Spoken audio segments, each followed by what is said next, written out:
It's known as the Box. Everybody here has a boombox. Skid Row city limits, a place just blocks from City Hall, where more than 17,000 homeless people live on the streets. It's as bad as it looks. Sometimes at night worse. In a square-shaped area just east of Main Street, south of 3rd, west of Alameda, and north of 7th. When you get to know the people, it's really home. A place where addicts openly use drugs. Keep your money in your pocket, don't give it to the dope man. And people with mental illness roam the streets. Heavy metal. It's very heartbreaking. I'm the president. You're the president, my man. No high five. LAPD Sergeant Joshua Ordonez walks this beat every week. How you doing, sir? All good? He's part of LAPD's Reset program, Resources Enhancement Services Enforcement Team. Their goal? To get them out of this element, this deplorable environment that they're in, and into a shelter or housing for them to begin their new life. Sir, have you been helped already with shelter services? On a daily basis, there are about 14 LAPD officers assigned to the Reset program. They hit Skid Row asking people if they need help getting off the street. We were living out here on Skid Road with my son here. 18-year-old Chantel Norris and her son Jaden now have their own apartment thanks to programs like Reset. My goal is to really finish school, graduate, and then go to college and to be a doctor. Captain Ordonez would love to see more people like Chantel take advantage of the help they're being offered. I strive to help the people that I serve. I'm homegrown, and it just brings me pride to know that I'm doing something positive to assist those that are less fortunate. Have you guys already sought shelter or any housing services? But the repeated offer of help What's up, brother? is often rejected. Since I came here 10 years. 10 years is a long time. Why are you still homeless? I'm not looking for a job. He goes by White Boy, says he's from Alabama, enjoys living in Skid Row, and loves skateboarding.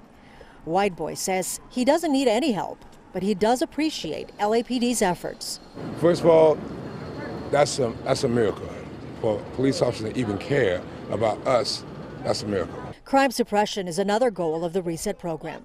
When officers are present, there is less crime.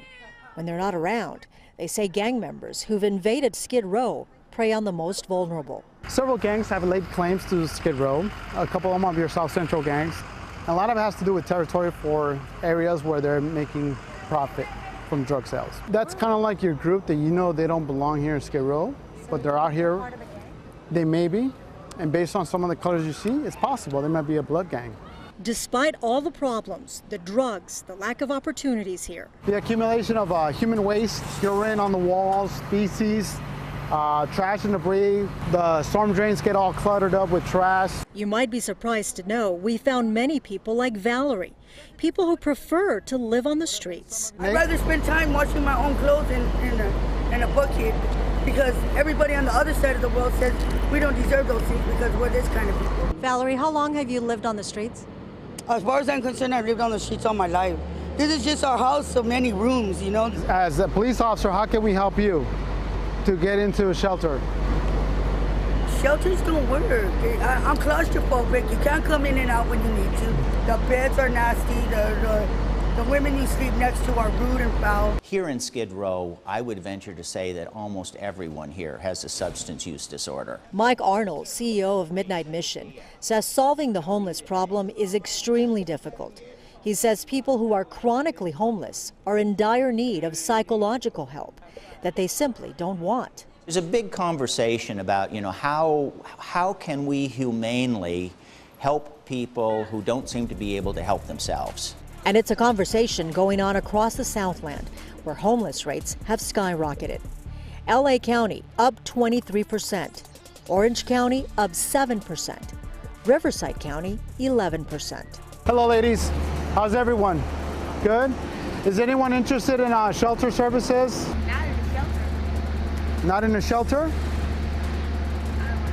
How does it make you feel that you're out here trying to help them and they don't want the help? Well, to be honest, it's just that what keeps us going. It's just at one point we're just gonna break through that barrier and one day find a solution for this homeless epidemic that we have here. We have to push through, and we just can't give up. I mean, If we give up, this would be a lot worse. Gina Silva, Fox 11 News.